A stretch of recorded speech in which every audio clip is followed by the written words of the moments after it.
Welcome back in, friends, to another Black Clover mobile video.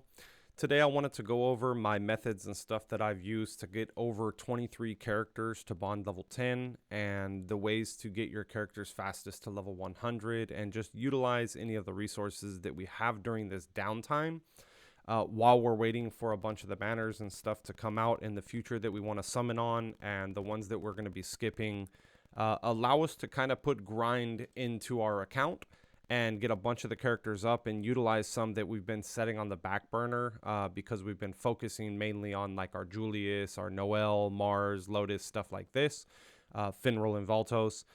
So what I would recommend doing, if you head over here to Bond Patrol, if you are just starting out and you are within your first week of your account or anything like that, the best method to do is going to the Forest of Nika, or Kika, sorry.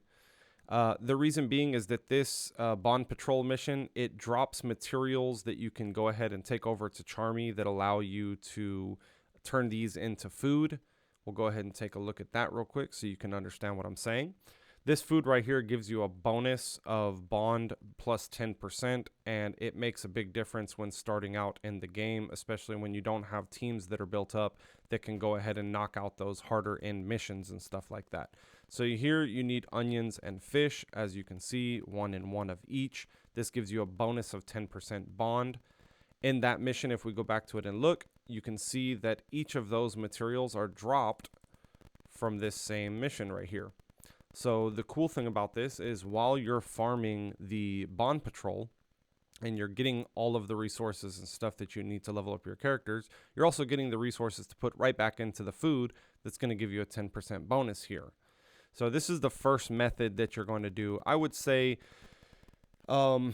before you get to, like, this one only requires 110,000 power to go ahead and auto it. So a lot of the times you can just take 2 units, throw 2 other units in there that allow you to just boost their bond if you've leveled up these units enough, boost up their bond enough to go ahead and knock this out and get the 110 to do the offline mode. Plus you are able to do the skip tickets as well. So just for an example, I wanted to leave one character without any bond put into him. We're going to go ahead and throw him on there. That way you can take a look at this. I'm going to throw him as well just so I can get his up. So here you can see I have 138,000 power. Just for an example, he is level 1 with no bond bonus. There's no food or buff or anything like that. We're going to show the difference between these. I'm going to skip a total of, oh, hold on. Let me get some currency real quick so we can take a look at this.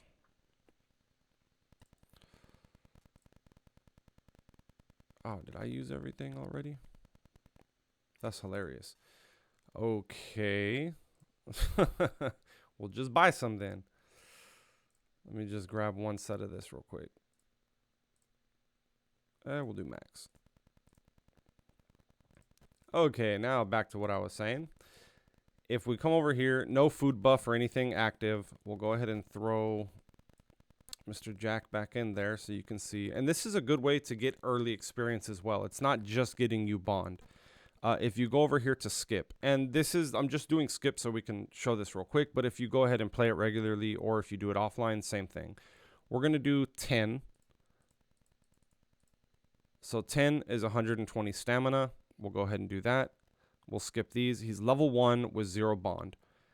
After 10 runs through, we are getting him.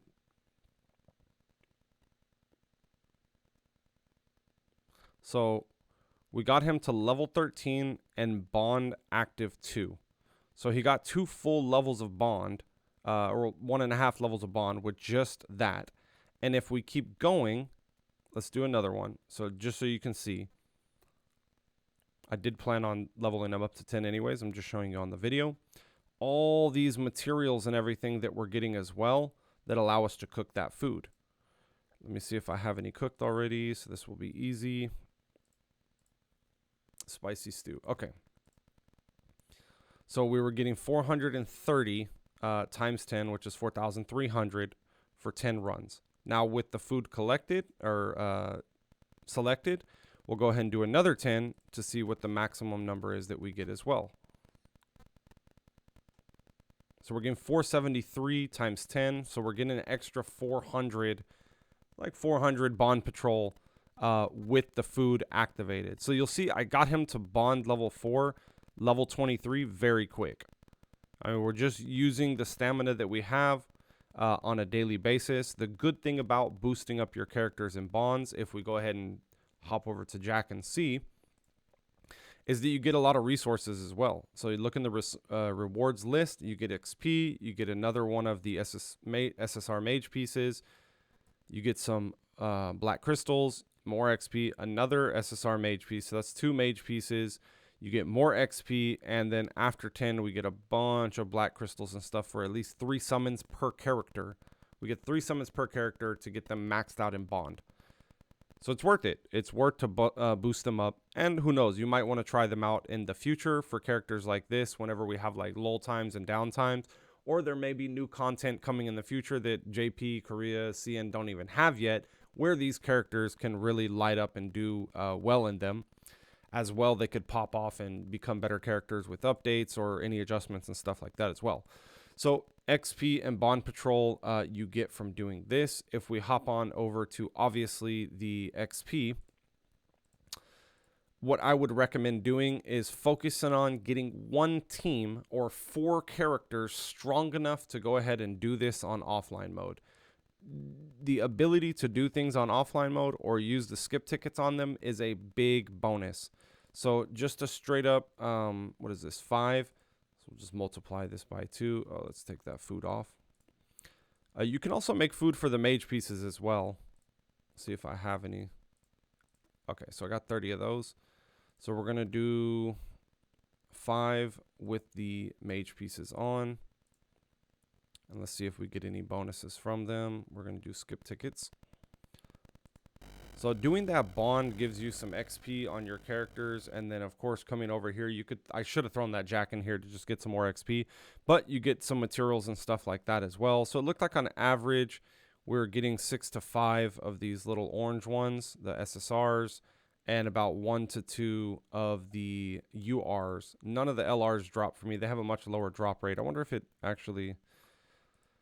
See, the thing is, we don't have percentage of drop rates, but we did 5 and we got 0. So I would say, like, usually when I do 10 at a time, I get 1 or 2 of those. So I'm assuming it's like a 5, probably like a 4 to 5% drop rate by itself. With the extra 10%, we'll put it at like a 6.5% for those bigger ones. And those materials, if you do them daily, once you get your team up to the 185 minimum, I would say is your main focus. So knock out as much dungeon as you can and the talent seeds as you can. Revert back over to the Evergreen Forest to get them leveled up. And in this time, and I've been grinding dungeon a lot lately, I have been able to get 23 units to bond level 10 without like buying stamina crazy or doing anything extra or anything. Just from the daily stamina we've been getting, I've gotten most everyone to level 10. Jack is the only one. I just saved him right now to go ahead and showcase what I was talking about. That way in the future, you can have the entire roster. You get a ton of freaking rewards and stuff from doing all the bond patrol stuff to get everything knocked out. And it just allows your account to have some diversity. That way you can play around with different things.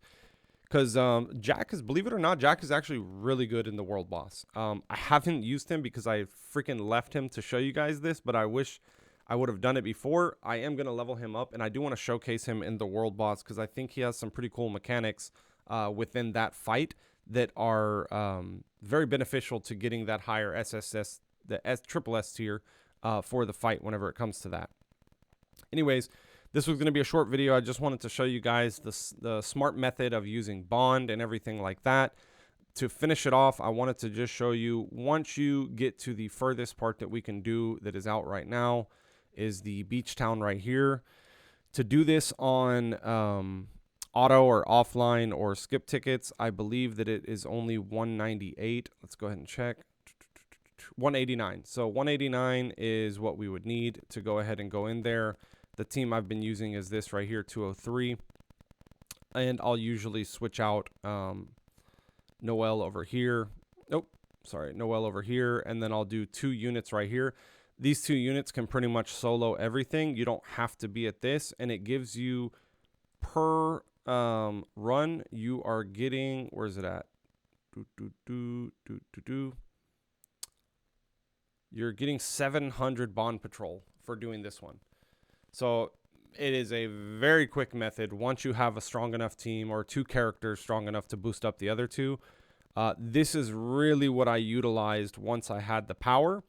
And of course, depending on your power level, you just go to the bond patrol that you have the ability to clear.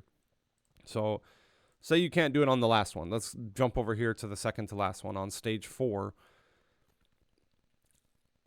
Most people, if you've been playing since day 1, you should be able to do this one. You get 640, so it's still more than the first stage with the bonus equipped. And this one, again, is 189, but I promise you it's much easier whenever it comes to the enemies and stuff like that, not doing big chunks of damage. Like these 2 right here, because solo with other 2 people just running it regularly. Anyways, guys, don't forget to hit that subscribe button. We do daily Black Clover mobile content. And any of the new banners that are coming out, I'll do guides on every single character, whether I pull for them or not. I'll let you guys know where they're best slotted in teams, what content they're best to use in, and future characters that I would say save your currency for right now, aka Marileona. That's it, period. Skip everyone else. They're all trash. No, I'm just kidding. There's some good ones coming, but Marileona is the absolute GOAT. Her kit is amazing. If y'all haven't watched that, I dropped a video a couple days ago just skimming over what they've released already. Any of that stuff is subject to change, but if it is looking the way that it is looking now, she's probably going to be the best unit in the game, hands down, and it's going to be tough to match that. Anyways, guys, thank y'all so much for watching. See y'all in the next one.